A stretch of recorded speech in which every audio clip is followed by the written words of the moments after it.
Well, I'm riding the pine, riding the pine. It's Chronicles of the Fourth Line. We're riding the pine, riding the pine. With Punchy Langer in summertime. Well, we hardly play, we're down the depth chart. We're the grocery sticks and we're real good at playing our parts. We talk about hockey and a bunch of other stuff. We're just three ham and eggers riding the old bench bus. That's why we're riding the pine, riding the pine. We're Chronicles of the Fourth Line. We're riding the pine, riding the pine. With Punchy Langer in summertime. We love the warm-up, that's our time to shine. Even though we hit the goalie in the head all of the time. If we play, we always roll the dice. That's why our asses never ever see the ice. That's why we're riding the pine, riding the pine. We're Chronicles of the Fourth Line. That's why we're riding the pine, riding the pine. With Punchy Langer in summertime. That's why we're riding the pine, riding the pine. The Chronicles of the Fourth Line. We're riding the pine, riding the pine. With Punchy Langer in summertime. Sometimes we're scratched and banished to the press box. And we talk about trash while we're there. Sometimes we'd rather be up in that press box than sitting on the bench and enduring that coach's glare. I threw a pizza up the middle at the start of overtime. That's why I'm riding the pine, riding the pine. With Punchy Langer in summertime. You'll never see me backtrack cause that's really not my style. That's why I'm riding the pine, riding the pine. With Punchy Langer in summertime. I was supposed to bring the beer but instead I brought the wine. That's why I'm riding the pine, riding the pine. With Punchy Langer in summertime.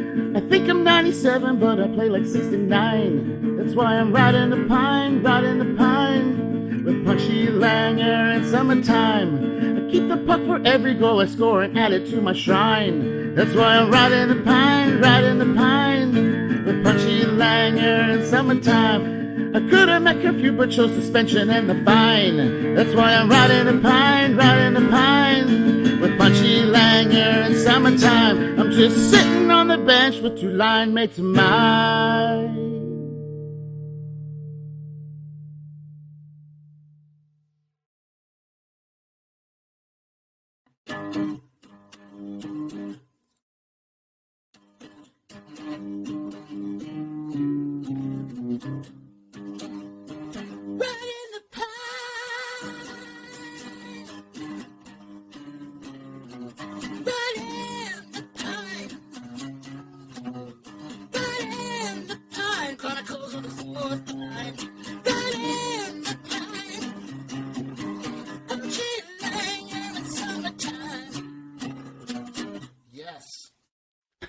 Wow, absolutely unbelievable, man. Welcome to episode 28 of Chronicles of the Fourth Line. Brought to you by the Hockey House. Today we are joined by your favorite vegetable, my favorite vegetable. We got some broccoli in the house on the side of the plate today. We got a couple of good stories about a guy who's been in the high slot most of his life, and if not, he was riding pine just like us. So we got him stopping by the show today. But first off, how we doing, boys? We're doing a day show just so that we can match up the time zones here because we got Brock's venturing to us from the other side of the map. So how you feeling on a midday show there, Summer and Langer? Yeah, weird. Sun's up. I need like sunglasses or something. I know. Yeah. I mean, there's never a bad time, right? But I got to go back to work eventually. So yeah. Damn. But we'll enjoy the lockdown while we got it. How about you, Langer? How you doing? Yeah. How's it feel to have a buddy on the show? Oh, it's great. Yeah, that's awesome. And buddies. It's good stuff. And our man of the hour, man, Brockley. So how you doing? Mike Brockley, another Peterborough native. How you doing, buddy? Welcome to the show. Thanks for having me, guys. It's been, I know it's been in discussions for a while now. I won't lie to you. I'm on a 3-day bender, so I'm not 100% right now. That's unbelievable. It's always good when you're a little bit dusty. I'll be dusty by the I end wasn't of the sure. show. Yeah, it's like the end of it, or are you still going strong? Around 5 o'clock, I didn't even have a drink today, and then I said, you know what? I think it's time now to start one right now, and now I drank a lot yesterday. I didn't have a lot in the liquor cabinet, but as Langford knows, we can figure out some of the best mixes if possible. Be resourceful. Yeah, because at some point you're not driving back out to go anywhere else, so whatever's in the liquor cabinet is exactly what you're drinking. Yeah, and it's fair game. It might not be your top mix choice or your top liquor choice, but if it's there and you don't have to drive, you're just going to go with it. That's the one. That's the one. So hey, how we usually run this show is, if you've seen it before, I hope you've seen it before. Absolutely. We got 3 periods, and we also start off with some warmies, and if it's going good, sometimes we end up in overtime. So we started off how we always do every week, and asked Langer, what do you got for warm-ups, bud? Well, we were talking about, I was thinking about, like, if you are in a state and you need something, what can you put together? Like I mentioned, I've tried to put chicken fingers and nuggets on a barbecue. And,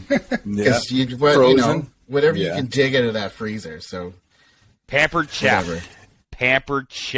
fixes everything on the barbecue. The Pampered Chef. What's that? Is that the mat that puts it on there?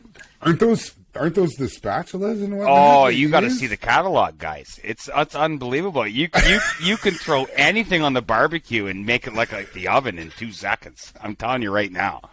Like all it is, like you talked about putting it directly in the barbecue, but you can put it on a pan, a Pampered Chef pan, and it cooks just like the oven. It just it's time sensitive, but it's basically your oven pan, and you can put any dirty item you want on the barbecue. And oh my God, from any spot in your fridge or freezer. It doesn't matter. It doesn't matter.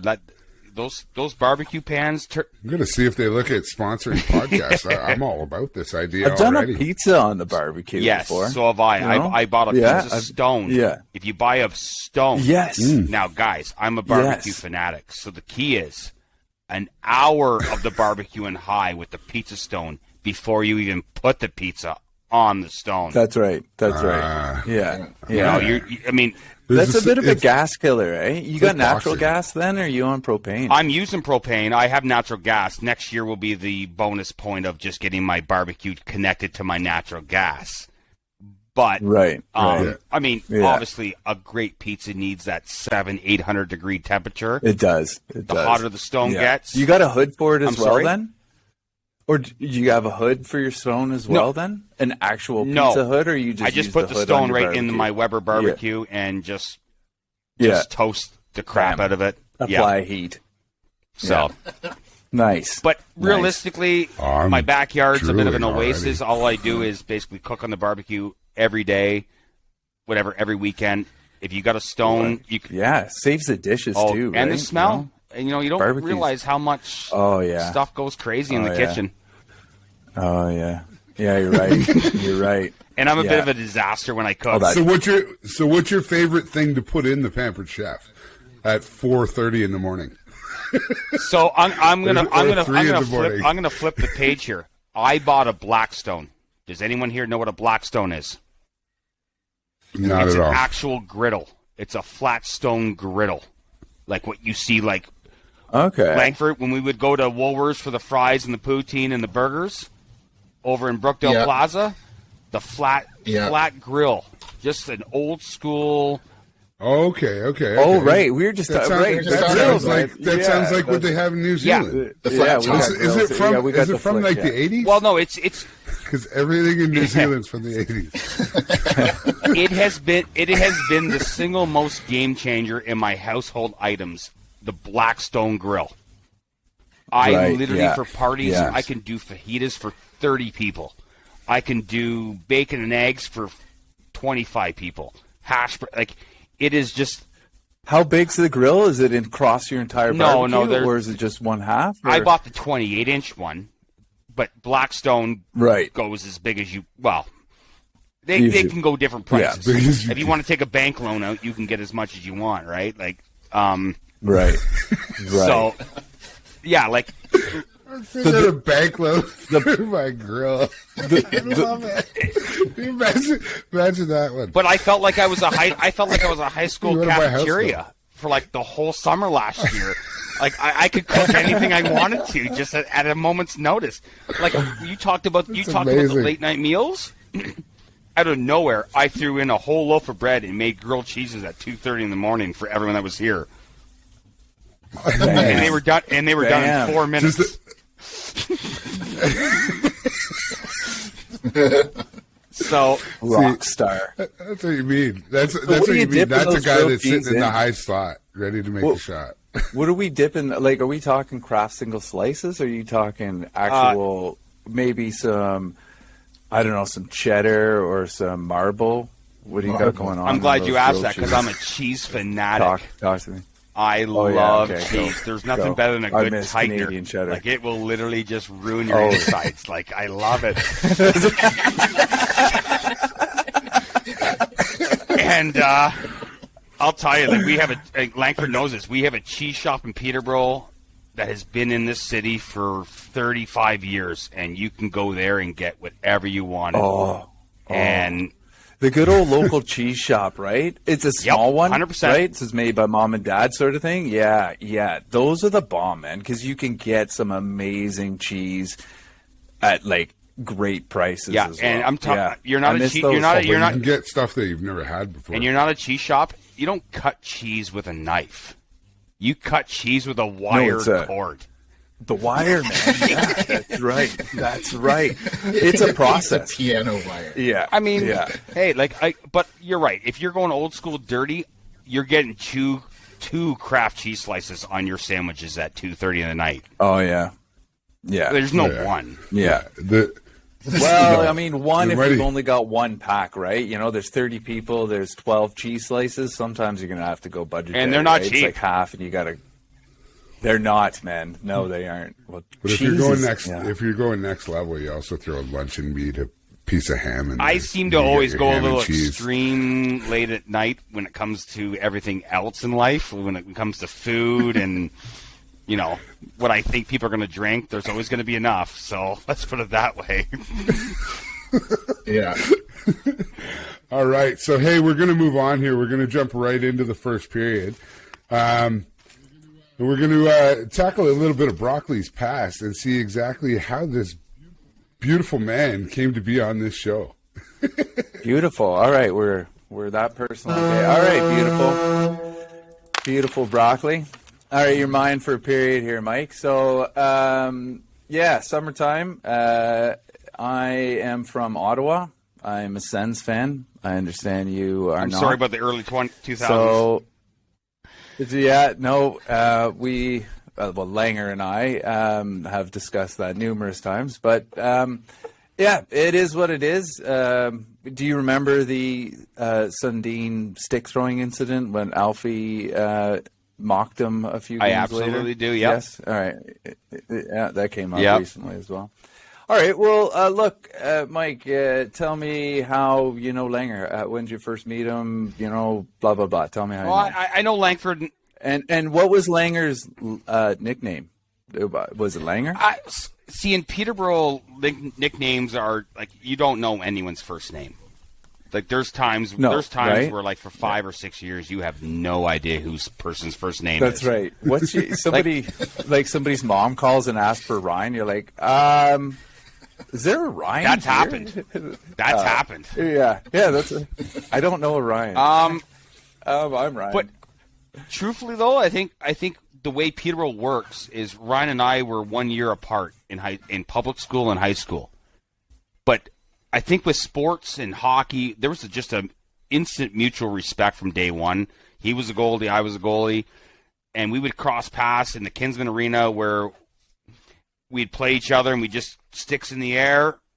Hey, good game tonight. And there was no issues of like animosity. Because in Peterborough, I mean, you can hate someone within 2 seconds if you played sports against them. You know, but because Langford and I were not living too far from each other, you know, we weren't friends per se, but we had a mutual respect growing up. Yeah, we knew each other. And we always talked in the hallways. Didn't matter if it was public school or high school. But when we played hockey, we had that mutual love for the Leafs and everything else. And you know what? And then it just blossomed into a whole other level of friendship. But the minor hockey scene in Peterborough is a very tight-knit community. It almost didn't matter if you were AAA, single A, or whatever you want to call the worst. But it's just back in the 80s and there's so 80s and 90s. There's so many rivalries back then. 100%. There's a lot of pride in your club that you belong to. But I also think that we kind of knew that we knew who was the AAA players and who weren't, and we weren't really pretending to be someone else. So that's true. So Langford and I knew that we were just there to, hey, here's an hour at the Kinsman on a Tuesday night at 9:00 at night. Throw your gear on. See, it's interesting. You guys when you played minor hockey, you played for Peterborough. So in Peterborough, we had it called a church league. So all the churches had teams. Yep. So if I recall, Langford was Northminster. I'm sorry. Yeah, Northminster. And I was St. Paul's. Northminster.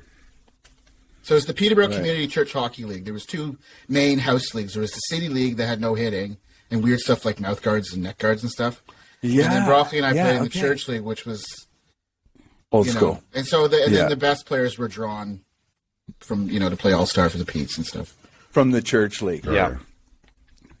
Right. Okay. Right. Okay. Yeah, the City League was like the KHL, and we were kind of more of the AHL. Okay. So in your club, let's just say, for example, you're in Adams, right? And then, so you've got Adam, you got Adam House League, you got Adam, C, B, A, AA, AAA. That's your house division. Yeah, correct? Well, for the most part, maybe at church, if someone was in the community in the 80s, because families had 4 and 6 kids, so there was always the numbers were higher than they are now. Sometimes they would actually have to have 2 Northminster teams or 2 St. Paul's teams. Yeah, right. Realistically, it was. We kind of back in the day knew who was really good and who wasn't. You could maybe move yourself around, but I would love to give you more stories, but my church league hockey days were my parents were the non-hockey parents. They just wanted me to be happy, and literally just play hockey, have some fun. And I never, my parents never meddled into all that stuff, so it was just so laid back growing up playing, growing up in church league, and sorry, bro, to jump in on that, it's tough. I'm just thinking. So, literally, if you made an all-star team in Adam or novice or Pee-wee, those are the kids that are going to be all-star for the rest of minor hockey. To break in to a Bantam team. Very at that point, unless you're coming from out of town and you're awesome. But that team is done when you're in novice. So you guys want stories? Here it is right here. So minor Pee-wee, I tried out for the AAA Petes as a goaltender because my buddy suggested I come out. They didn't have a backup goaltender. Right. For Bantam? Minor Pee-wee. Oh, Pee-wee, this is how crazy it is back in the day. Zach Burke was the starting goaltender for the minor Pee-wee team. He played for the Petes. It's like Sean Burke's. Zach Burke is Sebastian Bach's Skid Row's brother. He went to private school in Port Hope, and he was a real tall guy, great goalie. So back in the 80s, if you were the starting goaltender in AAA hockey, you played 90% of the time. As the backup goaltender, you paid but didn't play. Right. And my mom, I remember this day in this, my mom screamed at my dad, says, "Do not take Mike to those practices because if he makes a team, we have to sit him down and say, we can't afford it." Yeah. And But they told me straight up, Zach's our starter. Zach's Memorial Cup semifinalist, OHL champion. Is he a Tampa draft pick. Or something? Now he's the Ottawa Senators, I think, goaltender coach. Okay. Right. So, but no one complained back then if you were told you were the backup and you're not playing. Yeah. Well, that was the rule. That was the rule. You knew what it was. 100% rule. Yeah. So, and I sat down there because my church league hockey was so laid back and fun with my friends. I really didn't care because I was never never a part of the AAA fraternity. True. Yeah, fraternity. Yep. Yeah. That's exactly how it used to be. Oh yeah. Once there was that tight group, you couldn't get out of there. And along those lines, I wanted to actually ask you, now that we're on it, AAA hockey, I want to ask you about one guy that played AAA hockey with my older brother, which was Kevin Bollybrook. No way. Are you serious? I believe there's a link there. There's a massive link. Because so this guy for us was in I played minor baseball against him, and he used to throw this crazy alley-oop pitch. And yeah, my brother and him played AAA for years together, which is pretty funny. So maybe I'll touch on that again in a second. But go ahead there, Summer. While that was on my head, AAA, I was thinking about Kevin Bollybrook and Great. By the glow on your face, I think you do have a story or two. There's a few, but I'll let if Summertime wants to go ahead. We'll come back around. Okay, we'll come back around. Okay, all right. Damn. Well, I don't. Okay, now I feel like I'm just going to let everybody. I down wasn't by expecting going that down. name. Anyways, yeah. Concert. Okay, We've that's hit a jackpot. Okay. I don't know. I'm lost here. All right. So we were at minor hockey, right? Yep. Yes. Okay. Well, why don't you walk us through your adult years with Langer? How did you guys? You met. You didn't really know each other. Basically, is what you sort of alluded to in minor hockey. You had mutual respect, didn't really know each other, but you'd sort of talk in the halls. But you obviously became good friends. How did that happen? It's crazy because I am blessed with a lot of great friends, but I've never had a situation the way that Langford and I worked out, where there was that mutual respect and friendship, minor friendship, for like 30 years or 25 years, right? Right. Where it was crazy where we would always stop and talk in the hallways.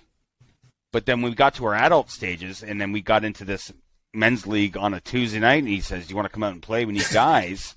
And I'm like, who plays at 11:30 at night? This is absolutely stupid. Oh, so he invited you. I think he said. I don't remember. I think early on he said, because you started the restaurant league before I did, and you said we need a player for tonight. Right. My God! Wait a minute! Stop me! Stop! Wait. Restaurant All right. league. Yeah. So you got a Hold on. church league. Hold on, That a was church league, and now we're in a now you got a restaurant fucking league. restaurant league. How many? You got there's a Langer's Cooks gonna- league and They a play for plumbers St. league and an St. electricians Paul on a league. Tuesday, play for Okay. McDonald's on a Thursday. I played for I may Arby's. jump I in. played for Arby's. You were the Arby's Phillies, because my manager sponsored us, and we had the Mighty Ducks jerseys because they were kind of new, the purple ones, white ones. Awesome. But the restaurant league was comprised of local businesses. But one team, they were comprised of the local cops. Oh, really? My God! I know where this is going. Oh, right. Okay. We can save that for another day if you don't want to go. So, okay, before we get to the cops, so Langer, I'm interested. Are you playing as a goalie and you're inviting Brock out to play goalie as well? Because you don't want to play goalie anymore? I was goalie. No, I Right. literally And so threw my pads up in the rafters the moment that I could find out I could play for 2.5 hours for $5 down at the local rink as an out player. Right. Yeah. And Yeah. Instead of switching. because growing up, I played so many contact sports where I was the guy that would hit you. And then I realized, wow. I mean, I wasn't going anywhere as a goaltender, but when I realized I could go out there and do other stuff and be more aggressive and hit, it was a whole other other world. Langer will tell you that I got a little bit of a, I don't mind hitting somebody, so. Yeah. Right. Okay. Okay. All right, cool. All right, so heads up. But playing you know what? I'll lacrosse. give you one Yeah. insight though. Is it's funny because Right. I didn't play net for about 5 years after about the age of 19, and then my Right, family okay. members. I have some goaltenders still in my family, and I was able to borrow their gear, and I went back to playing net. But I decided to change my style from straight up stand up. When I mean stand up, and I Right. mean like you were never supposed to go down. Yep. And then You boys know that.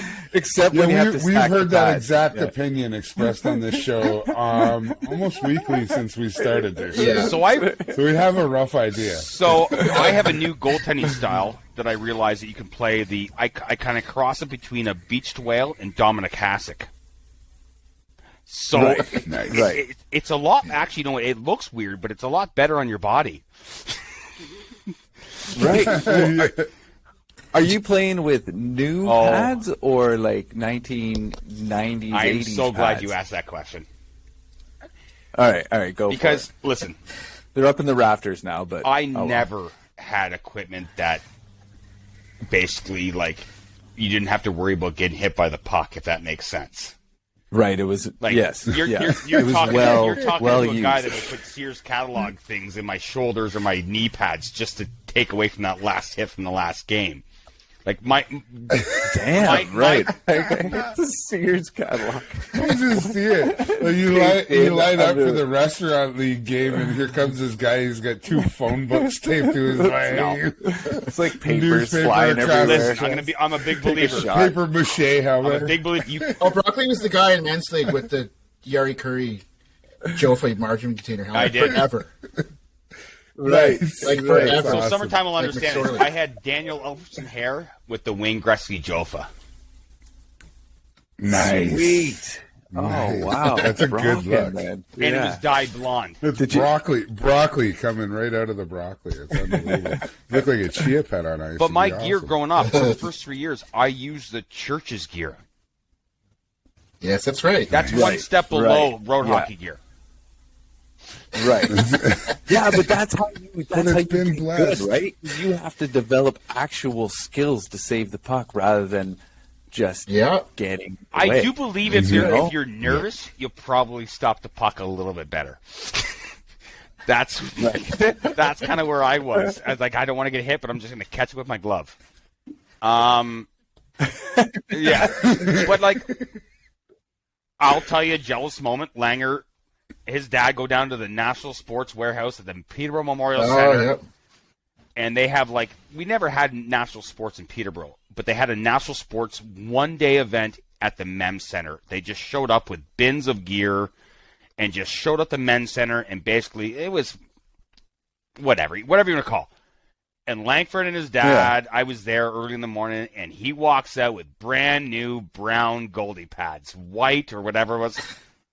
Yeah, they It were was the white. only time I was completely angry at you for at least 20 minutes. Like, it was awful. Oh. Dude, that was the only brand new pair of pads I ever had in my life. I have I DNR was surprised. brown Grant Fures from 1984. Like, seriously, like, it was Don it was Edwards. awful. Yeah. Were they when you walked out in the Memorial Center? Were they like brand new, not even been seen any action yet? What, his gear? To be honest, I don't Yeah, remember being there. yeah. But because they were still in the No, plastic. I actually believe your dad was there without you and just bought them for you, if He I was. recall. It was like Christmas or Oh. something, and they were like in the plastic. My dad bag. ran into your And dad. then He said, wow. I'm buying these for Ryan. And I'm like, well, fuck, my dad didn't buy me those. Like come on, like, step it up, Dad. Well, good luck with that. I I hope got he a puck likes. signed by Daryl Sittler. I'm not sure that equals the same amount of dollar amount, but whatever. Whatever. It's the thought that counts. Absolutely, no. Like, That's right. you know what though? Like, I think I realize now, like, Goldie gear now is so much cheaper than it ever has been before. And now, sorry, you guys might not notice it, but here, like back in the '80s, Langford, it was like $1,000 for the Yep. bare minimum pads. Like, if you go on Right. these used shop, there is so much gear now that's available that are like literally $300. And Like none what? of- What would and be none of like, them shipped you know, to New Zealand. No, I know. Yeah. What would be a good price for pads though? So like not brand new pads, but new age pads, because I've got some old school Grant Fuhr 1984. Those go on the wall. I was still playing them. It's hard taking them down every day, so I just keep them on the floor. I was informed that the Easy ones that access. I have are Byron Defoe's. Defoe's old from ones. Boston. Yeah. They're the LA Kings ones, I think. All right. Well, look, Mike, glad to have you on the show. I've probably interrogated you enough here to sort of lead us into the second Thank you. period, and we can all finally find out with this. Was it Bellamy? Broccoli? No. Kevin Bollybrook. Brock. Bollybrook. The alley-oop machine. Yeah, the broccoli, Bollybrook. Thanks, Summertime. Good work, buddy. Thank you. And that's going to bring the first to an end. How's your first shift on the pine there, Brox? You liking it? I like it. It's a lot less stressful than playing. I'll tell you that right now. Yeah, absolutely. No, touching the ice is no fun. Criticize everyone else. That's all. So hey, this is unbelievable. So we touched on this little one here. From what I gathered from talking to Langer said you're the type of guy he's always told me, he said, like, I've known Langer for almost 10 years now, and every time I see him, or not every time I see him, but as I've seen him over the years, he said, man, you remind me so much of my buddy back home, Mike Brockley.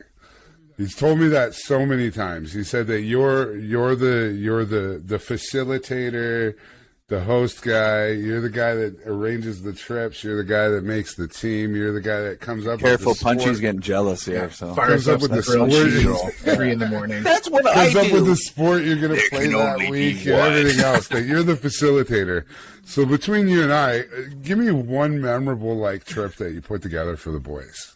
Oh, the full boys. I don't have to be included in this either because you've done it. No, you don't got to be included. I know what it's like to, we just got back. We luckily made it back here before we got locked down again.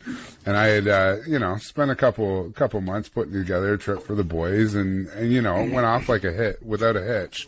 So what's one of those good classic ones that you did? Define without a hitch. Careful, Sorry, Mike. Bonnie, if you're If listening. anything's... Wow. We'll tell you that later on. Yeah, that's a whole other story. Away. But what's one that you put together for the boys? It's just a memorable one that never will ever escape your memory. Well, for the boys, I mean, if you want to define the two that stick out in the mind, I'll quickly make this one. One was, I would say, my very first World Juniors in Ottawa with Langer, and nice. we had about 5 or 6 guys with us, and 09. Yeah, that's crazy. Damn it. I was here. Basically, that was our first World Juniors trip, and I bought a bunch of tickets for really ham and egger games that mean nothing, and we weren't even sure we were going to go to them, like Germany versus friggin' Latvia or something stupid. Yeah. But our biggest concern was, as I'm driving up to Ottawa, I'm like, we don't have a DD here in this truck if my life depended on it. So I'm like, how and the games are in Canada. Some of them are. And I'm like, how are we going to get there? Yeah. And basically, I pulled into the hotel, and Summertime, you can help me out with this. We were in a hotel that was right across from a strip club, downtown Ottawa. Oh, It's a well-known name. I want to say, is it Lay Sweets? It could be, but I walked in, big billboard, shuttles every 45 minutes to Canada. Oh, BAM. Oh, yeah, sus. BAM is right because everything is corrected now. That's right. That's right. Park the van. Back on schedule. That story, that whole weekend was great. It's not the most crazy story, but just the way that was kind of started my road trip phenomena.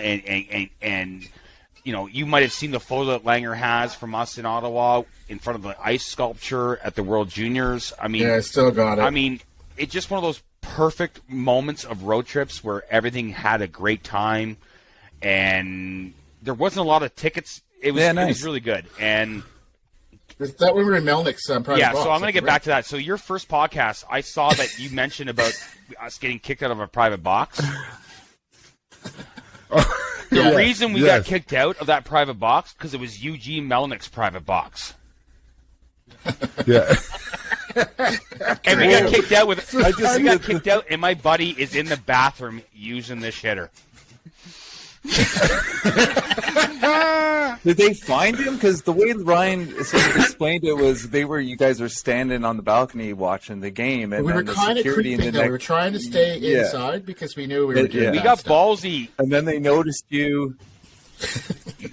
You got ballsy and started pouring drinks for yourself, or We what? kind of like we did the old, you stay up to the upper level of the upper box because you're nervous because you're not supposed to be there. Yeah. And then 2 more drinks later, you go down 2 more seats. Just stealing. And then Let's get a bit closer. Yeah, yeah. I'll tell you, I have a lot of photos in my basement, but I would love the photo of the security guard when she realized that we were in that box and Eugene Melnick was not there. I remember Graham. I was standing next to our buddy Graham, and he had a huge glow on, and he was just standing there with his beer, and he looked over and looked at the security guard, and he nodded at her, and she nodded back at him. And for that split second, you could see the light go on. Go, wait a minute. Yeah. So the Ottawa one is pretty much up there with just more sentimental.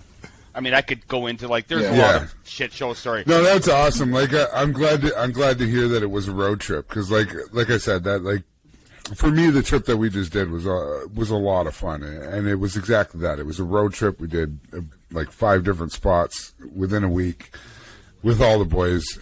A hell of a memory. Okay, I told you we'd come back to it. I gotta know this. So I knew Bollybrook as a Thorold boy growing up in Thorold. Right? He grew up in Thorold. My wife's actually from Thorold as well. So I'm a St. Catharines boy. But I've known Bollybrook from growing up in Thorold. Him and my older brother, actually, we have different last names, but Ryan Perrant, he was, they played on the same team together. Bolly was his captain for the Tigers before he got drafted to the Petes. And, when they went over to Slovakia and over in Europe and all over there, my dad went over as well and refereed games. So, yeah. How do you know Bolly, and give me one hell of a story about Bolly for sure. I know there's probably a bunch to go through. Well, because he was a long time captain for the Petes. Yeah, right? it actually goes deeper than that. Langer knows that my best friend growing up is Greg White, and Greg White is Kevin Bollebrook's first cousin.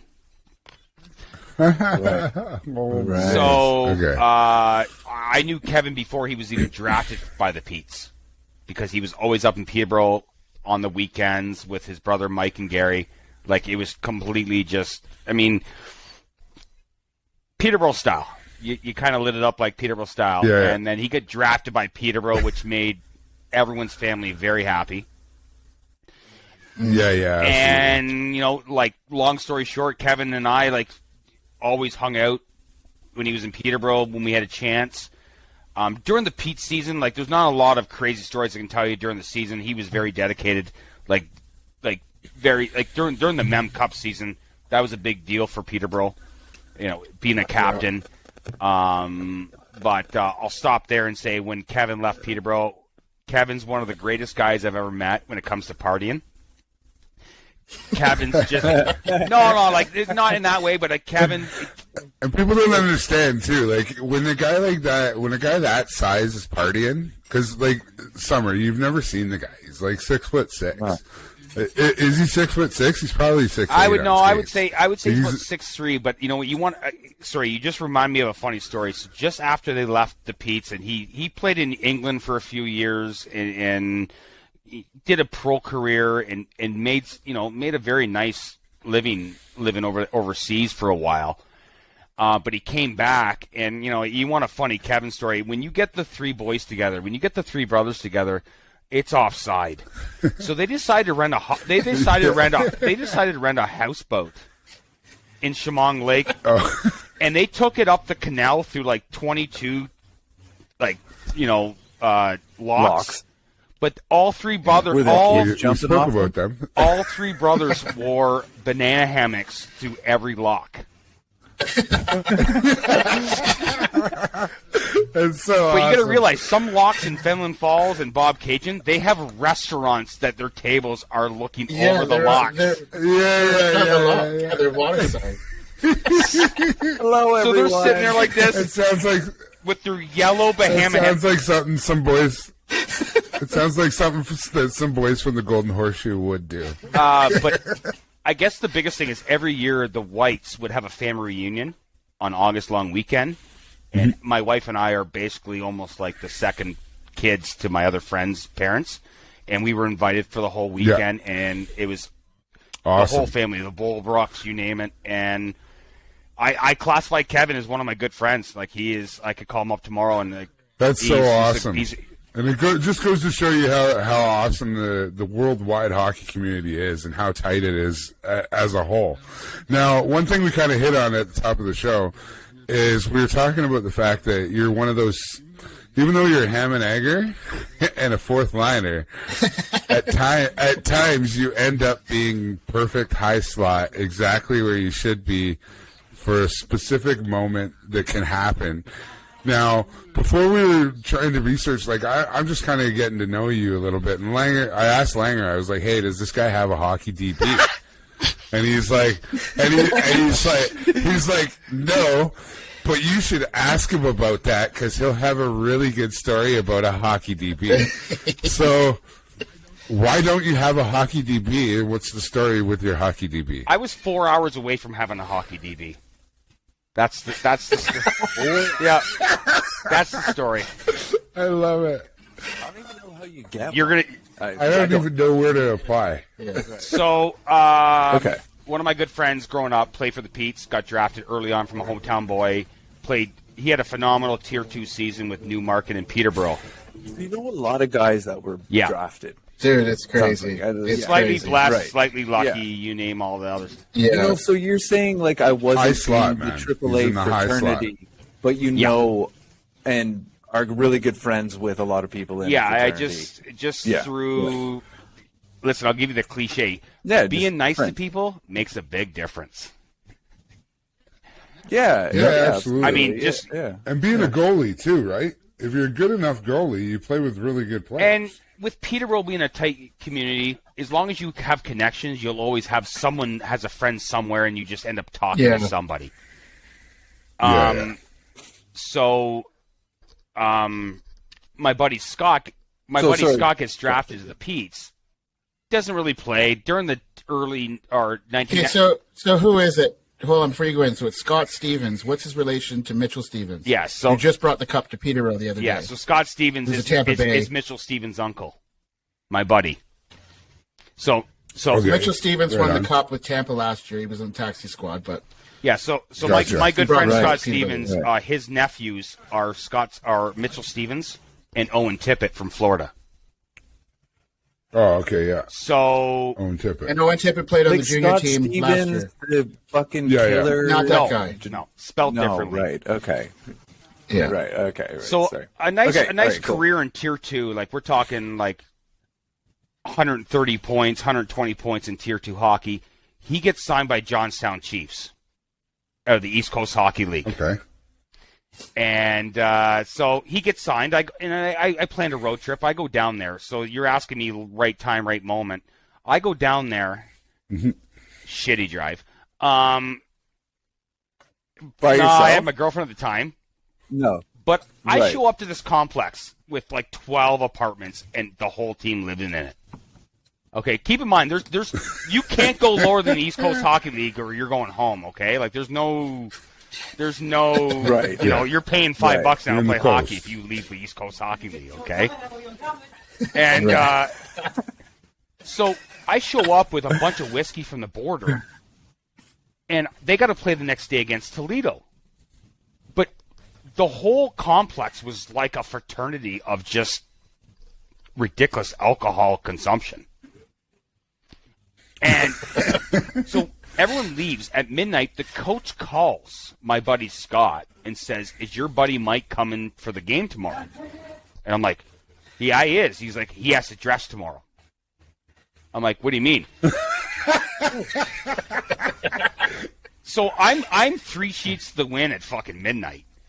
And basically, I'm like, what does that mean? He's like, no, we don't have anyone to pull from. We don't have a minor league system in the East Coast Hockey League.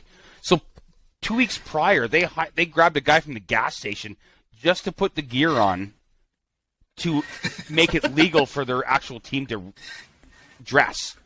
play. You have to have 18 players and 2 goalies. Yeah. So they hired a gas station attendant just to put gear on and sit in the bench. Yeah. This is an East Coast hockey team. So hold on. There's a gas station attendant from Johnstown who has a hockey DB. Oh, no. I'll go one better, Punchy. They picked them up for a road trip when they got gas to go to the team they were going to go play. That's so awesome. That's so awesome. So the coach calls me and says to Scott, "Are you there tonight?" I said, "Yeah, I'm there for the game tomorrow." "Well, tell your buddy he's dressing." I'm like, "Oh my god!" And they went. You got to realize they're actually going through contract negotiations with me at midnight. "We're going to give you $200 for a 1-day contract," and I said, "Nope, don't want money. Just want the jersey with my name on the back, and that's all I want." Nice. Because I did a pre-skate, a morning skate with them the day before. Now, how was that? Keep in mind, it's not that exciting, guys. I'm not comparable. I was just starting to get back into playing out. So To simplify it, I did the fake movie scene, look like know what I'm doing out there in the free skate, without putting myself out there to look like I'm that bad. Like, I had the smooth slides, the grades, and just a soft snapper in the corner. He knows what he's doing. A lazy wrister. He knows what he's doing. Yeah. So we went to bed at midnight, and saying I was dressing. I was dressing, but I'm laying in bed going, you know what? At that time, I got the hockey news, like paper, to my house every month. So I kept seeing the hockey DB stats. Like, I get the end of the year yearbook and all that other stuff, and I'm like, oh my god, these guys play one game, and the guy has 10 minutes. I told Scott, my buddy, I said, if I get on the ice, or I might just jump the boards, first person I'm seeing, I'm slashing for 5-minute major, because I want on a hockey DB. One game, 5-minute major for slashing. That's what I wanted. In the record book. I just said I don't want to go down I don't want to go down as one game played 0-0-0-0-0-0 across the boards. I wanted 1-0-0-0-5. 5 minutes. They're going to ask me. Man, you got to seize your opportunity. Absolutely, good for you. So in the morning, I couldn't that. sleep, even though I was completely at 3 sheets to the win. I couldn't sleep. I wake up in the morning. The coach calls. They pulled somebody off the injured reserve list at 9:00 in the morning just to dress. Oh. So I'm like, you want to know about a kick in the nuts? Then. That was a kick in the nuts. Yeah.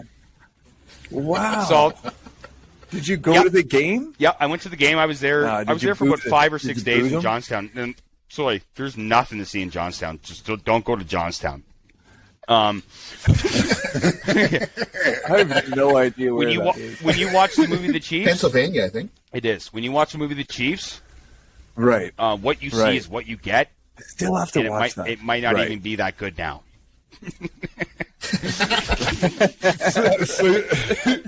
It's gone down since the filming. Yeah. That's an absolute awesome story. I'm hoping that we can get the BHL recognized and get them some hockey DB. Get them on hockey. Get them on hockey DB, the BHL. So if you paid every player $1, you could be considered pro or something, or I don't know. Exactly. Man, that's a cool story. You know what? It was so early on in the late 90s that I didn't really understand the magnitude of it at the time. But I did I'm always when it comes to sports, I'm always looking at the secondary angle to it. So I thought of the Pims. Like, I'm not going to get on for an assist. I'm going to tell you right now, unless there's an empty net, I'm not going to get an assist.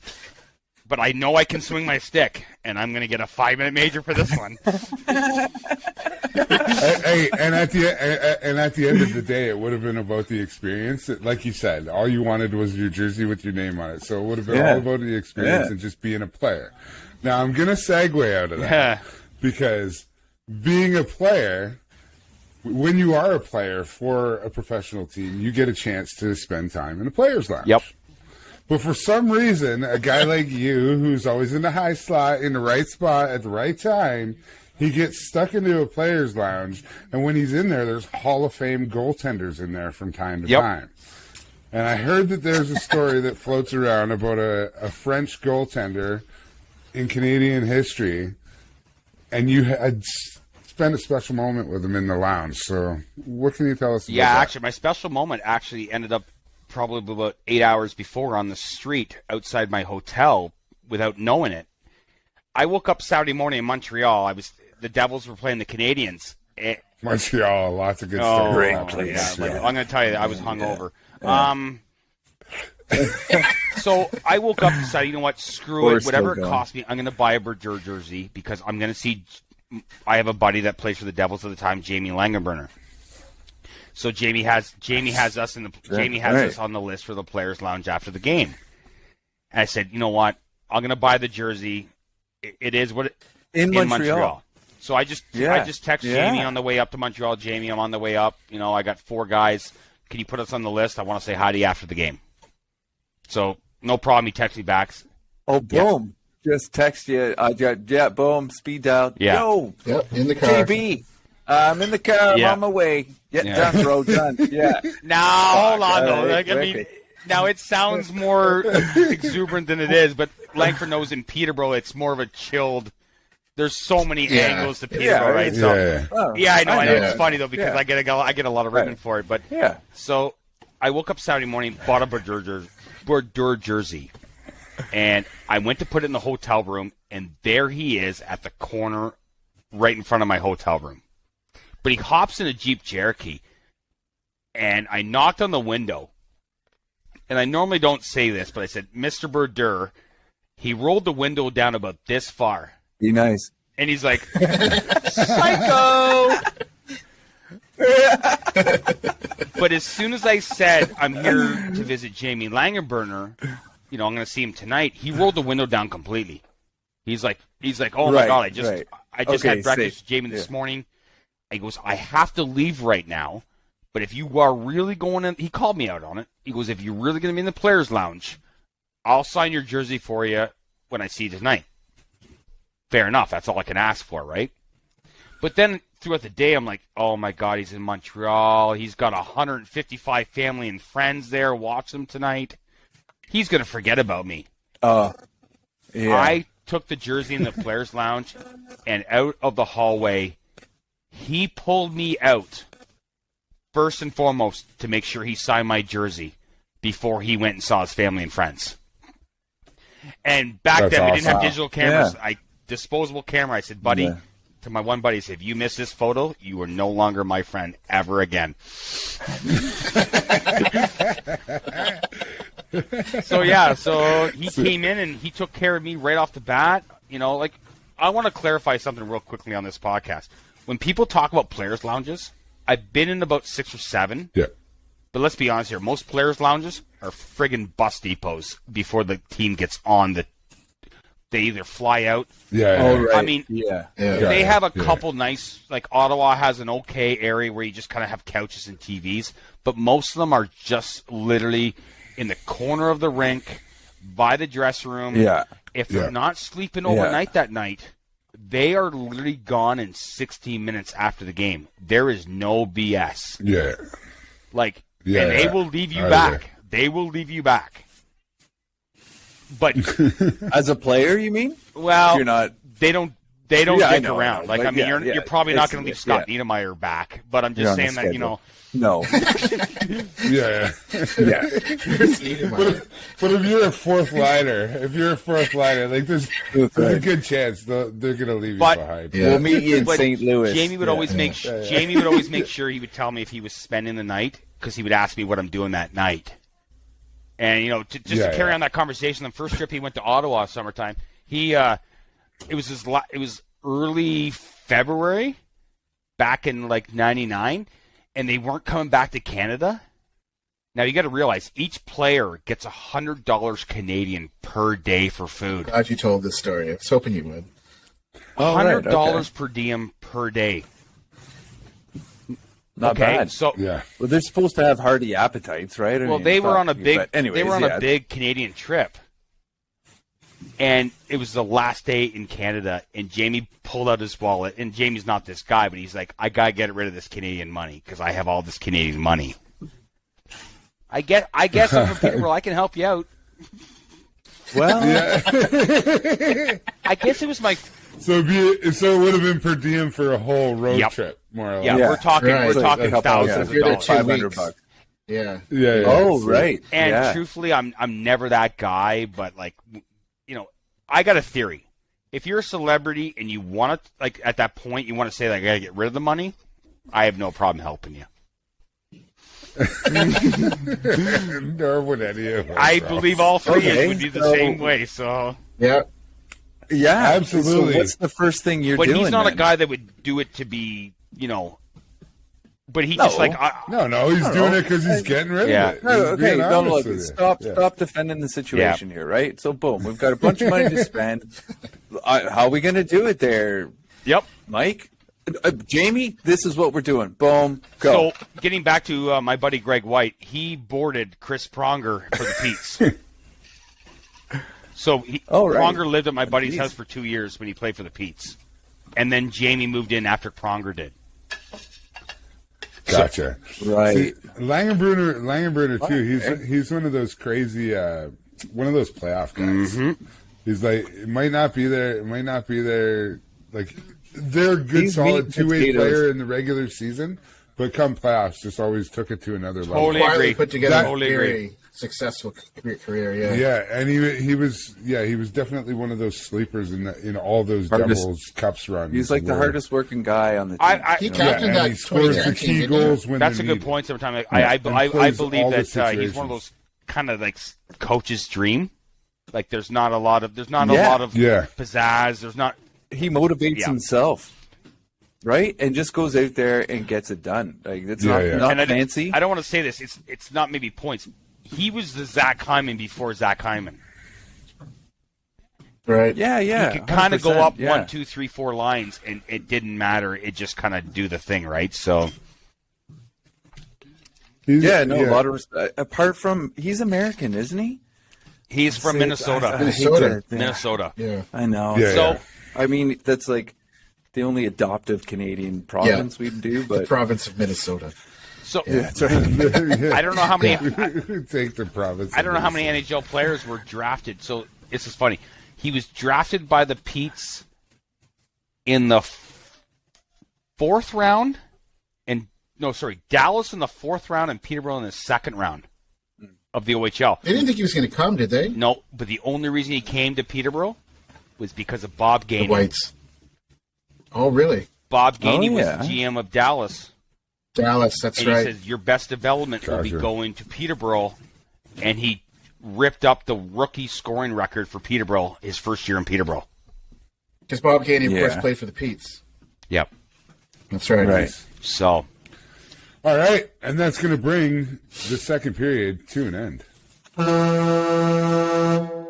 Oh, boom, So this is nice the one that work. we've been waiting for. This is the third period where the man with the beautiful hat, Yeah, he knows all the right questions. they're going to go mano a mano here, just like old times, like they're back in the schoolyard. So here we go. The third period in the Langer's Lounge. So Broccoli and I have had some great times together. So I remember after we played hockey, we were playing hockey, and I remember the first night we realized we had a similar love for things that are legal now in Canada. And we sat in my parents' car, and it was a cloud. And I'm like, Dom, I think I can just leave the windows down in January and the car will be great when you get home. No, wake up the next day, my dad's like, okay, you can't do that in the car.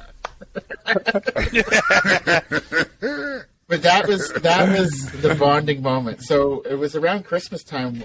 I went over he was flatting with a bunch of roommates with a bunch of dudes at a very prestigious house, had a pool and stuff, all this.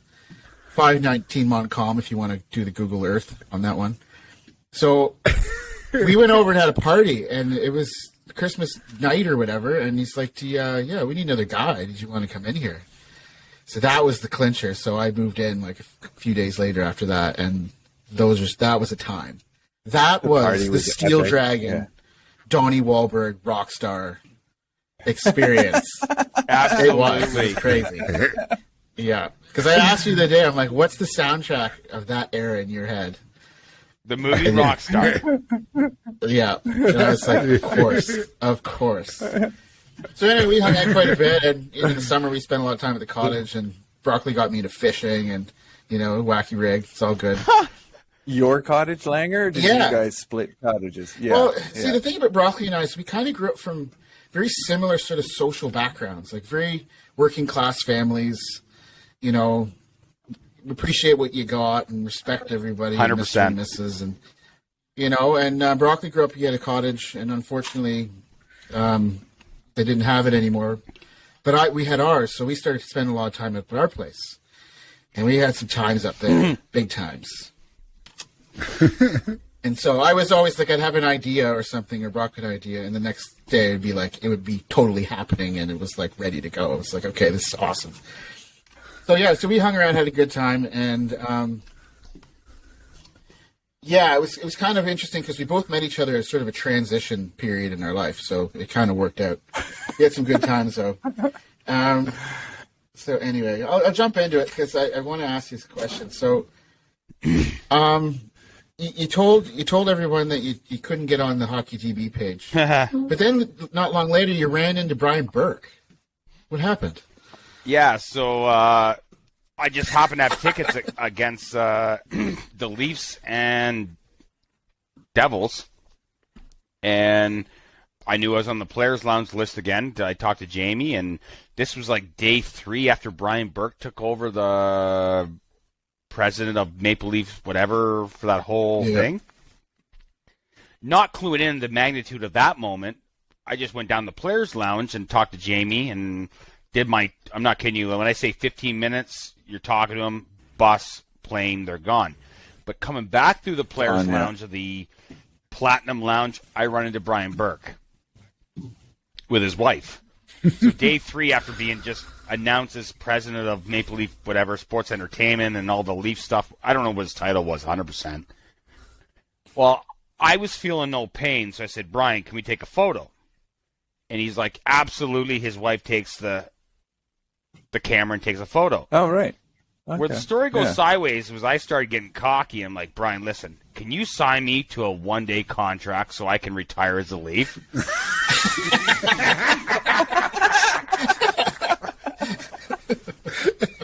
And his demeanor was still the same Brian Burke, but he's like, not a fucking chance, kid. All right, have a good day. Thanks, Brian. I appreciate it. So you do run into a lot of alumni in the undergrounds when it comes to what he's talking about, being just running into people in MLSE, right? So, yeah, Brian Burke, that's our moment. Great guy at the time. Kind of one of those just old school hockey guys that would just probably have a beer with you. Literally, if you offer to pay, he'd probably go down to Front Street and have a couple beers with you. But that was my about 18-minute conversation with Brian Burke about just things going on. That's cool. So, but yeah, Grumpy again, bastard. you talked about it, right spot, right moment, right? All right. So speaking of that, though, so again, I grew up around. We're talking about our buddy Greg White, and he lived around the corner from me. So their parents were quite affluent. They had a really nice house and stuff. Great people. Talk about going to their house for an open house party for Christmas. Oh my God. So an open house party. So they invite everybody from the neighborhood or whoever to come over. And it's like, or whoever. Yeah. It's not the same, but it kind of reminds me when Tom Ace shows up at that guy's house for the party. The Ace Ventura, Pet Detective. Shall I call you lawyer? Does he have a name? Tom Ace.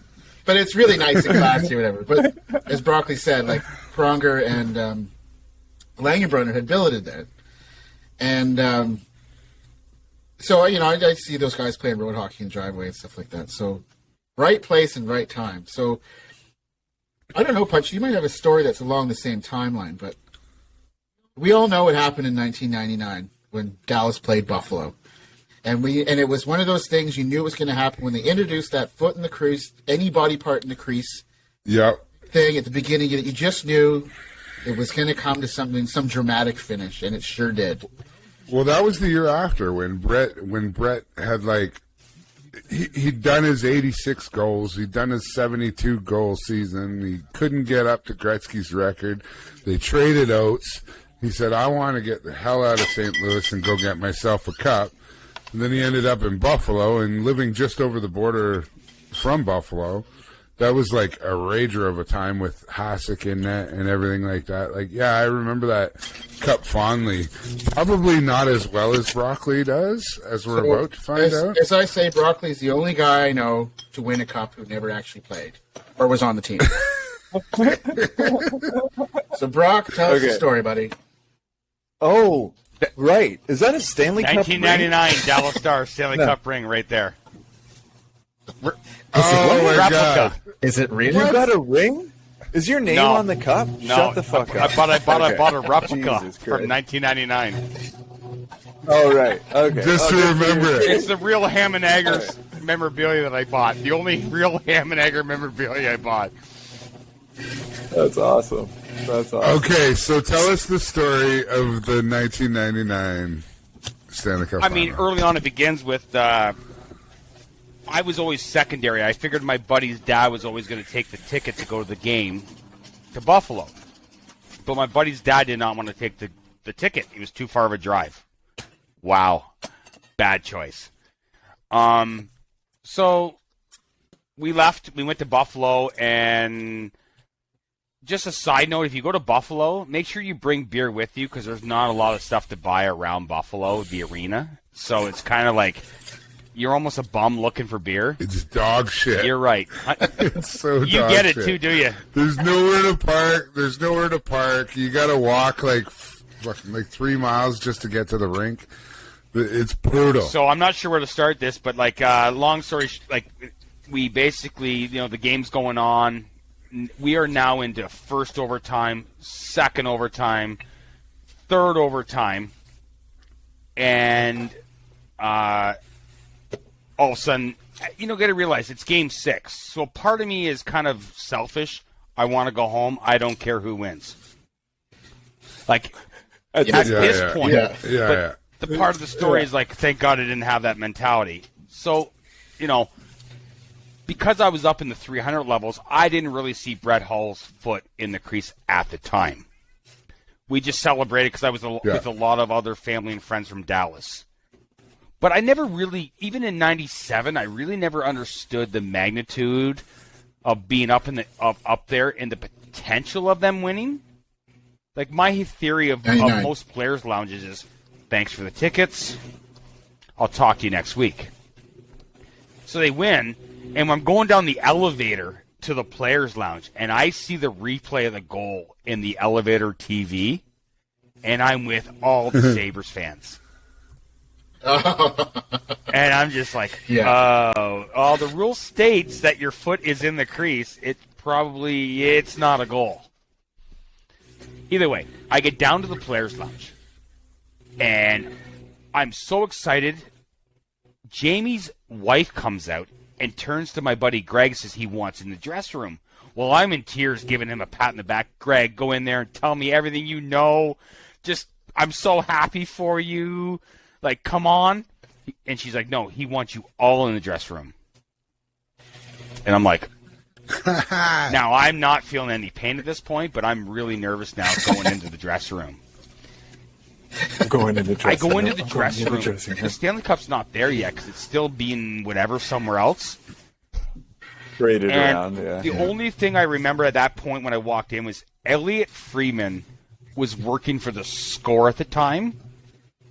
Mm-hmm. And I said, you want to do an interview with me? He's like, oh, fuck no. I hope you're not driving. That's the only thing he said to me. I'm like, okay, that's good. So I go in the dressing room. You want to do it? Yeah, I always ask those guys if they want to do an interview all the time. You're the man. First shot. Sorry, Yeah. mercy. How about a one-day contract? Fucking right. So I'm in the dressing room, and like it's just mayhem. It's a lot more family and friends than I was expecting. But growing up, you guys would all know this. You saw, you watched the replays, TSN, ESPN, Sportsnet, Yeah. CBC, NBC, all that stuff. And basically, like, I was in awe of that moment. But then when you take that equation out of it, it was just normal friends and family, and they're celebrating. Now, it's kind of true. Back at the story, said the 80s Oilers, or the Islanders, they were so gassed they couldn't celebrate. You kind of saw that. Like, Yeah. Mom and Dad were celebrating like no other because they didn't just take a slap shot to the shin. Like guys were tired but excited. Playing on a broken toes. Yeah. And then Darian. But that was a banger of a series, too. 1 second, right? guys. 1 second. Because you had hot.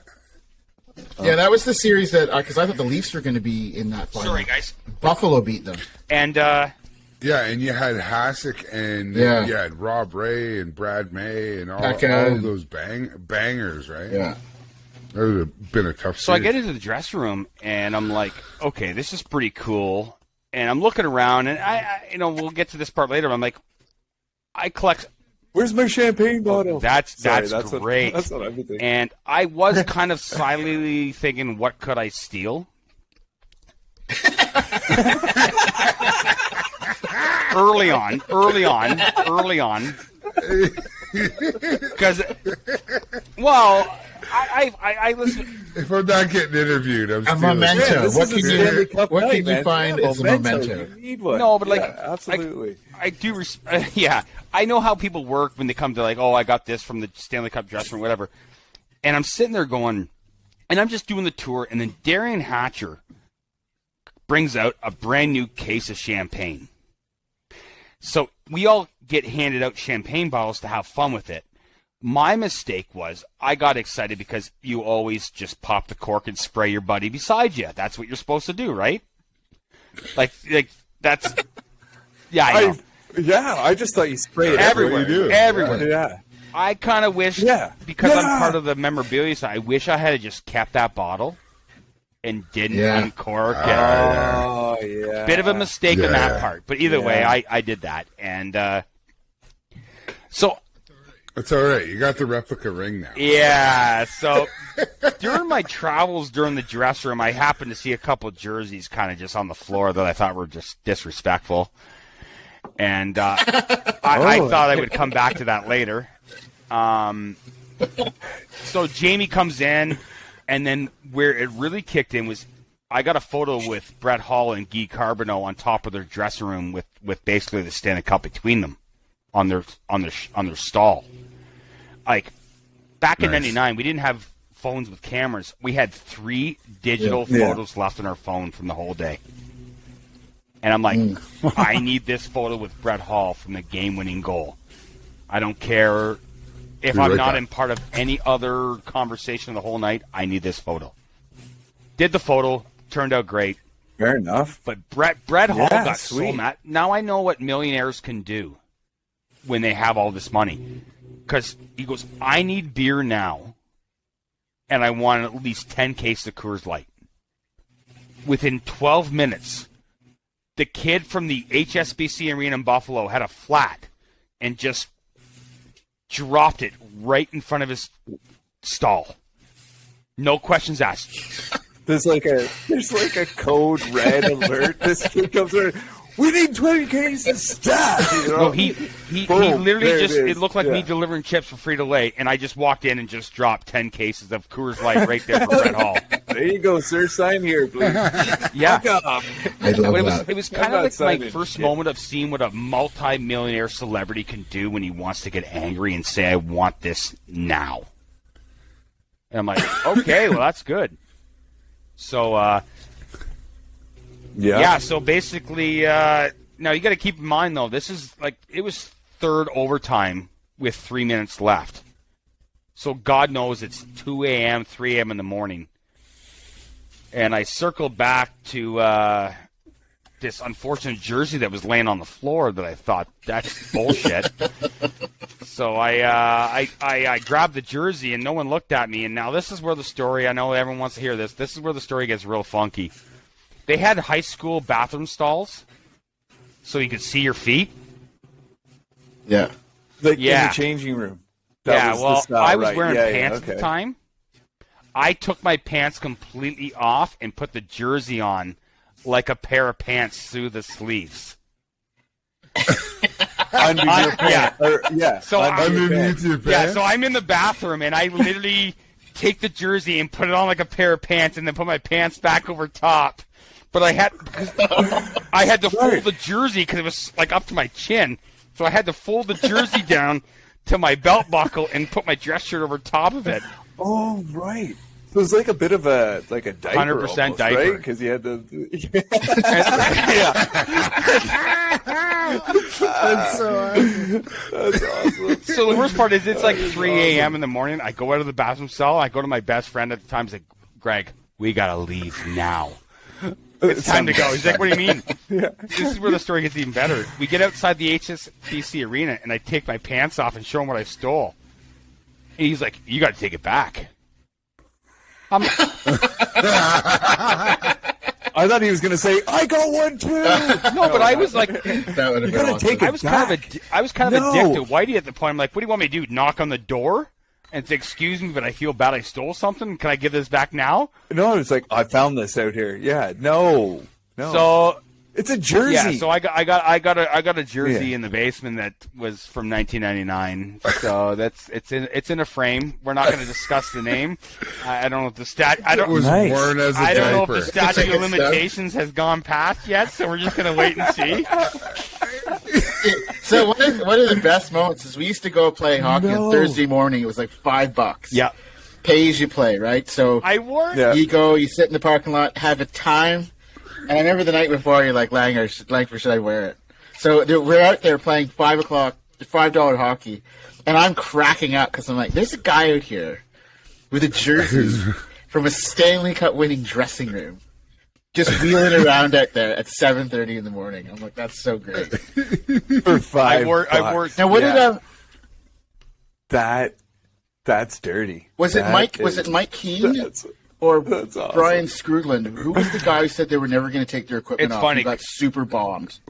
What jersey was it? Who was it? We'll let that go later. Can't tell you. Can't That'll be an off air. Yeah. That's no off He's in air. the Hall of Fame. I know that.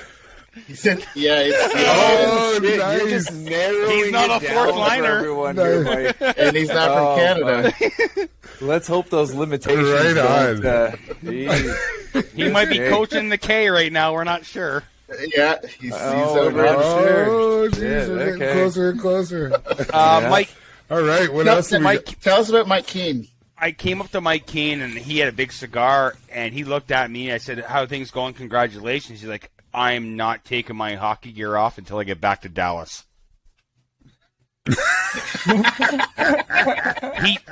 He wore his gear. He didn't. He wore it. Yeah. I'm not. Skate can't- guards, on the skates, and I everything. can't say 100%, but my understanding is he did wear the gear in the plane home. On the plane. Yeah. But he's like, While I think he celebrating. kind of knew where his career was at the time. Yeah. Yeah. He kind of figured it might be his last cup.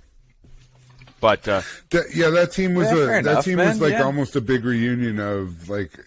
There's a lot of old Habs that were on that team as well. Plus, as some there's guys old like Rangers as Broccoli well. running around. They might take your stuff after you've taken it off. Where'd my fucking skates go? God damn it! I did look for a pair of skates. I did look for a pair of skates. Did you try to find Craig Ludwig's?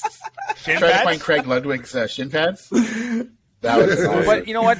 My fucking game-winning goal stick. I guess one of the weird moments at the time was when you realize they're just real natural, like us. So this is going to be minor, but like the party's kind of dwindling down and we're leaving, and all this hockey tape is in the center of the room. We're talking like not me asking Langer to borrow hockey tape that it's gone through 3 guys. I'm talking hockey tape. And they got more excited about stealing the summer hockey tape. They were worried about they were worried about training, and they're like, I need all this free tape, and they're loading their hockey bags up with the hockey tape after they just win the Stanley Cup. I mean, it sounds weird, but it's they're just like us. It brought me back to just us. I don't want to go to Costco and buy the roll of clear tape. Yeah, that's right. You were just looking at all of them going, you have no idea what I'm wearing Doesn't on my matter waist. how much money you got when it's free. Yeah, I'll take it. We're all equal when it's free. Yeah, but I was awesome blessed. story, I got a buddy. few photos with Jamie in the dressing room. I was lucky to. At that time, I was feeling no pain. I went right up to Ken Hitchcock and introduced myself. I didn't ask for a contract, but I thought I would introduce myself and say hi. If you're looking for an assistant. But I can open doors really good. I can scout for you. I guess the best thing I could tell you guys, if your viewers want to know, when they talk about how family members party harder than the actual players when it comes to winning the cup, like, we don't realize the extent and the mental and the physical side of the whole sport. You got your partiers, the guys that don't care, but it really is that way. You know, they finally won it. They've mentally shut down. They're tired. And physically too. like, guys are on the they're still on the physiotherapist's table, you know, after they win, just trying to get. Yeah, and it's the culmination of these guys' dreams. They've worked so hard to get to that spot, and that must have been like, you know, when you look back at it, even though you're a little bit hazy at the time that you're in there, it must be pretty cool to look at that and see that side of it, because it's not something that everybody gets to experience. I'm no different than Langer. We really look into the history of stuff. We look deeper into like the whole how things work. And then when I got into the dressing room, like, yeah, sure, I was all that fun broccoli, but I was able to visually look at how things worked and, like, basically see, like, my God, like, you just won the hardest trophy in the world. And they are spent. They're trying to celebrate. They are, but they are spent. But guess what? And no one's one's walking around wearing Oakley goggles like the NBA guys. With their, you know. But guess what? And you know what? And they're just, and the thing that's beautiful about this game is that those guys are just as happy to share a drink with you after the championship as they are to share it with their team. To me, that was the story. And that's the thing about hockey that people just don't understand. See, for me, the part of the story I always loved was when you were so happy for your buddy to get the chance to go in. Just go. And they said, no, Yeah. he wants both of you. Oh, I was almost in tears. Like, to me, that would have been one of the most... yeah, exactly. Oh, shit. Okay. There's the hook, eh? And I messed that up. Is that a foot in the crease call? That was a slip of the hand right there. Woo! I guess we're going to overtime. Okay, so here we go. Overtime. I'm giving it to you, Brockley, because, Brockley, you are our guest. You're one of the most, if not the most entertaining guests we've had to this point. I appreciate it, guys. And as we know, definitely most NHL connected guests. Yeah, so you've been in the high slot all night, and you've been in these key moments. So let's run down. Give us your top 5 spots that you've ever, top 5 guys in the game that are absolute beauties that you've met. Oh, wow. Oh, well, I'm gonna probably give you at mind. least 3 great guys and 2 dicks. Oh, that's sweet. even better. Yeah.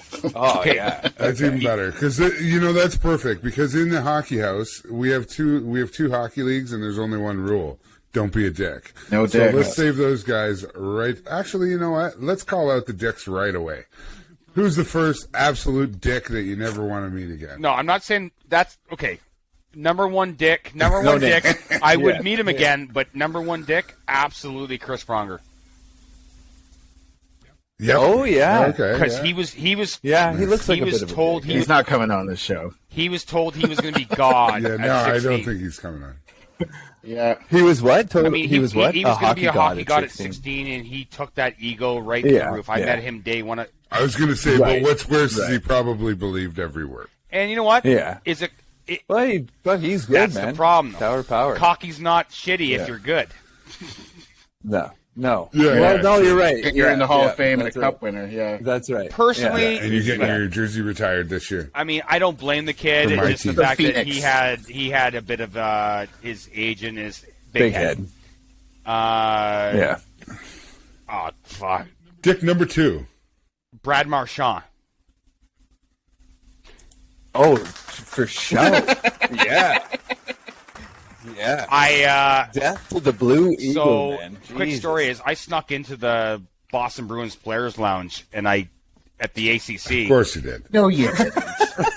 You played golf with the guy in the No, door, but you've never he played golf. believed I played golf with him. But either way, I went down because I always remember. Oh my God, we've got to go out with Broccoli, guys. Oh my I God. gotta see how he. Anyways, okay, so we believed it. Now you're in the So- Players Lounge. I'm a big believer. And- You have to remember people's names if you want to be Ocean's 11 to get into places. If you get what I mean. So I Gotcha. knew the Players Yeah. Lounge's people's names at the ACC by first name, last name, everything. I knew their kids' names. I just literally used that as an advantage. Hey, listen, if you're gonna be Van Wilder, you got to figure this shit out. Yeah. So my buddy says, "Can you get us in the Boston Bruins Players Lounge?" I'm like, I don't know anyone on the team, but I used Sean Thornton's name at the time, and this guy knew me. So like, well, let me see if I can hook you up. Get in there. We actually get into the Players Lounge. The guy goes, "Broccoli, you're cool. I'll bring your buddies in," and took us right to the Boston Brewers Players Lounge. And I'm like, I said, "Guys, don't be a dick. Just be respectful." But my buddy had a Dion Phaneuf jersey on. So what rink are you in The here, ACC. though? Just to put him at the ACC, okay. Yeah. So my buddy Joe has a Phaneuf jersey on, and he's in the Players Lounge, and he asked Brad Marchand for an autograph. No word for word. Go fuck yourself. That's what he said. That's what he said. Now you got to keep in mind though, most Players Lounges are all family and friends. Yeah. Yeah.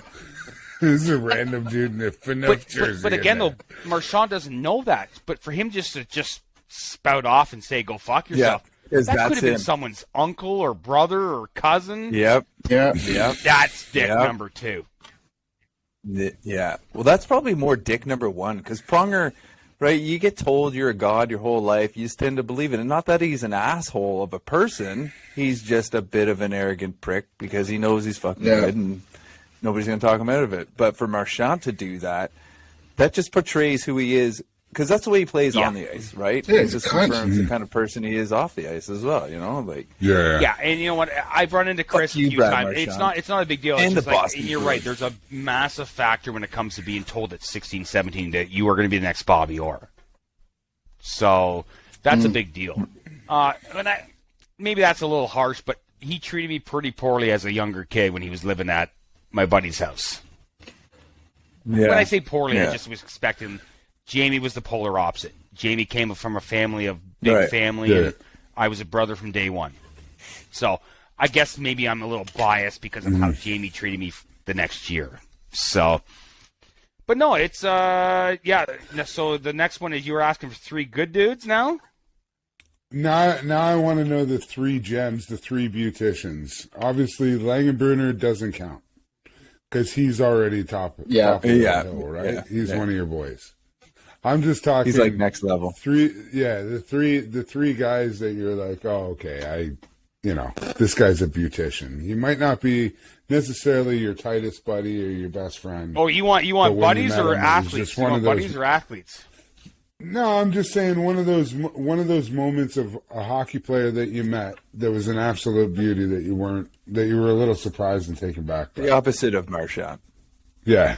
That You know was what's the funny opposite of is like Marchand. I didn't get to meet I was hoping one day that Joe Newendike was Langerbrunner's roommate on the road, and we went back to his hotel room. And truthfully, I mean, I was just praying for like, please show up, just for a simple conversation.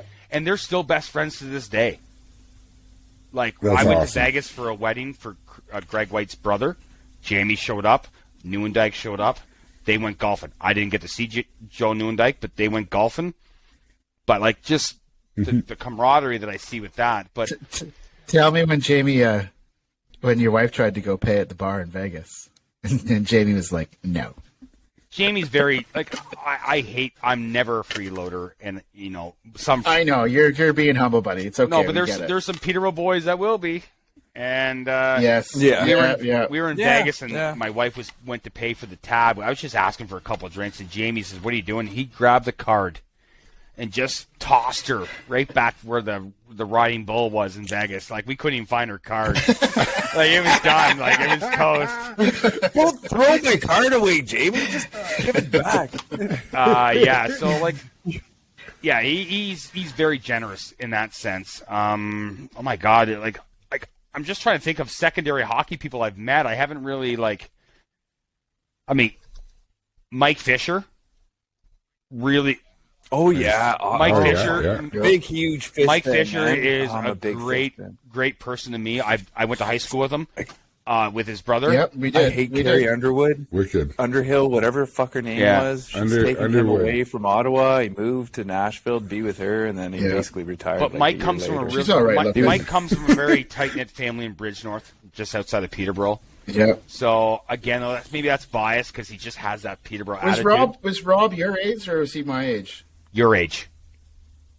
Yeah, because his brother was in my year in high school. So, when he made it to the NHL, I had no idea he played hockey, and I think he was a captain for Sudbury for a while or something. It was crazy. So if you, He was another one of those meat and potato guys. Yeah, big hardest time. working guy on the team. but if you look at Mike Fisher's career, he's one of those kids where he developed right at 15 and did Right time. the perfect progression for the OHL right to the NHL. You know, he had the Yeah, he's the model development. exactly Yeah. Punchy because he basically had that 30 points the first year, say 65, 70 the second year, and it just progressed from there. And it was just And you know what?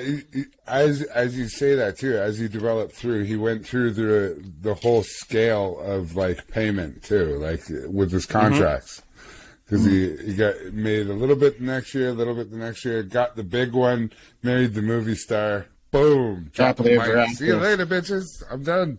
Yeah. yeah, it's pretty Like right off into the sunset. yeah, like What I about mean Savard? Did you That's spend right. much time with Mark Savard? me? Yeah. Okay. He lives at Bridgeport. You know what? Actually, you know what? It's funny because early on, there's another dick, big dick. I thought so Okay, too. I met him a right. couple of Finish times, on a too. dick. I like it. Yeah. Finish on a I dick. You know thought what? he I was a have no bit problem tough, saying too, this. when I met I him. was in a couple slow He's a new coach too, eh? Windsor Spitfires, Yeah. and Mark Savard did not make a great name for himself in Peterborough. He tried to make friends in Peterborough when he kind of left and kind of stayed. He had a cottage on Chemong Lake. Yeah. He had some egotistical problems when he was in the league in Peterborough. What I mean by that is he would play a couple slow pitch tournaments and he would make some mistakes. And he would very announcedly say, "Go back to your $35,000 a year job. I'll just keep my job." Oh, who's that guy? Ooh. Yeah, exactly. Sorry, Mark. Yeah. Yeah, that's a I think dick Mark's Did from you ever Ottawa. say, like, I'll Oshawa. send Matt Isn't he? Cook over to your house? Oshawa. Matt He Cook? played for the Generals. Did you ever tell him, like, Matt Cook's my cousin, and he's going to come over and, like, No, you know what? get you just inside the blue line? He's gonna light you up. That cooks my cousin. Matt Cook's my cousin.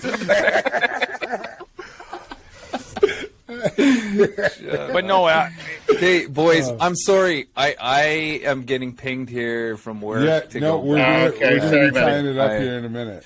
I'm We're sorry. gonna be tying But it yes, up. finish her off there. no, Sorry, I'm we good. were on good guy number 2. Oh, Wrap her up, Brock. Okay. Yeah. I No. don't- All right. Anyway, it Yeah. doesn't matter. All I don't right. wanna finish. I'll throw Kevin I'll throw Brock's- Kevin Bolderbrook in as my next great dude for hockey resources. Oh, there you go. So what we're gonna do, and what we've just found out, is that 100% there will be a side of broccoli. Yeah. Friend of the show. Yeah. He is now welcome aboard. 100% a friend of the show. And you know what? We're going to throw this one back. This is pre-recorded, but Broccoli will know this one from his youth. So till next time, Maybe when we go to episode tomorrow 29. I'll wanna settle down. Until tomorrow, I'll just keep moving on. Riding the pine, now it's hockey time. Riding the pine with Punchy Langer in summertime.